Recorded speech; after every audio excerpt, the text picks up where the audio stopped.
আচ্ছা বুঝিপারলু ভাই আচ্ছা বুঝিপারিলি ভাইনা জগন্নাথ হলে জগতর পিতা পিতা সে হলে জগতর বড় ঠাকুর বড় ঠাকুর হেলে ସେହି ଜଗନ୍ନାଥଙ୍କୁ ବୋଧେ ଡାକିବା ନିଶ୍ଚୟ ଡାକିବା ଭାଇନା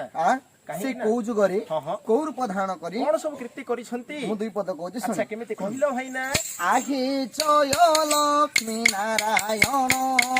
ଜୟ ଶ୍ରୀ ଜଗନ୍ନାଥ ହେ ଜୟ ଲକ୍ଷ୍ମୀ ନାରାୟଣ ନୀଳ ସିନ୍ଧୁ ତୀରେ ନୀଳ ଶୈଳ ପରି ବିଜେ କରି ଅଛ ହେ ତାତ ମାତ ହେ ଜୟ ଲକ୍ଷ୍ମୀ ନାରାୟଣ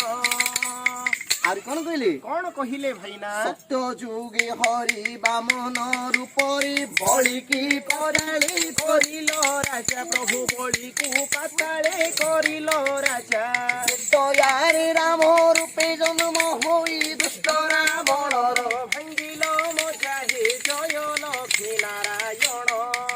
ପ୍ରଭୁ ଆଚ୍ଛା ସତ୍ୟ ଯୁଗରେ ବାମନ ଅବତାରେ ବଳିଆ ଯାକୁ ତିନି ପାଦ ଭୂମି ମାଗି ପାତାଳ ଉପରେ ଚାପିଲ ପୁଣି ତ୍ରେତୟା ଯୁଗରେ ଆହା। ରାମ ଅବତାରେ ପୁଣି ରାବଣ ପରିକା ବୀରକୁ ତମେ ବଦ୍ଧ କଲ ଆହୁରି କଣ କଲେ କଣ କହିଲେ ଭାଇନା? ଦ୍ୱାପର ଯୁଗରେ କୃଷ୍ଣ ଅବତାରେ ନିଜର ବଂଶକୁ କଲନି ପାତ ପ୍ରଭୁ ନିଜର ବଂଶକୁ କଲନି ପାତ ଶବର ଶରରେ ଆଘାତ ପାଇଣ ଅର୍ଜୁନ ପରସେ ହୋଇଲ ହତ ହେ ଜୟ ଲକ୍ଷ୍ମୀ ନାରାୟଣ ଜୟ ଶ୍ରୀ ଜଗନ୍ନାଥ ହେ ଜୟ ଲକ୍ଷ୍ମୀ ନାରାୟଣ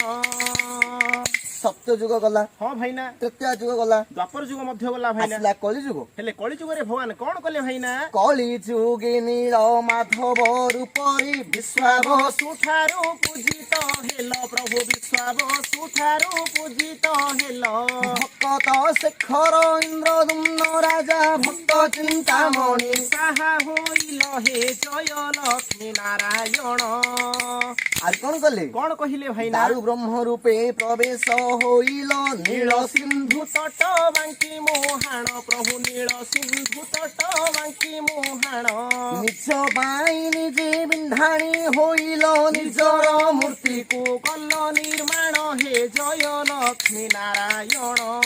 ଜୟ ଶ୍ରୀ ଜଗନ୍ନାଥ ହେ ଜୟ ଲକ୍ଷ୍ମୀ ନାରାୟଣ ନୀଳ ସିନ୍ଧୁ ତୀରେ ନୀଳ ଶୈଳ ପରେ ବିଜେ କରିଅଛ ହିତାତ ମାତ ହେ ଜୟ ଲକ୍ଷ୍ମୀ ନାରାୟଣ ଜୟ ଶ୍ରୀ ଜଗନ୍ନାଥ ହେ ଜୟ ଲକ୍ଷ୍ମୀ ନାରାୟଣ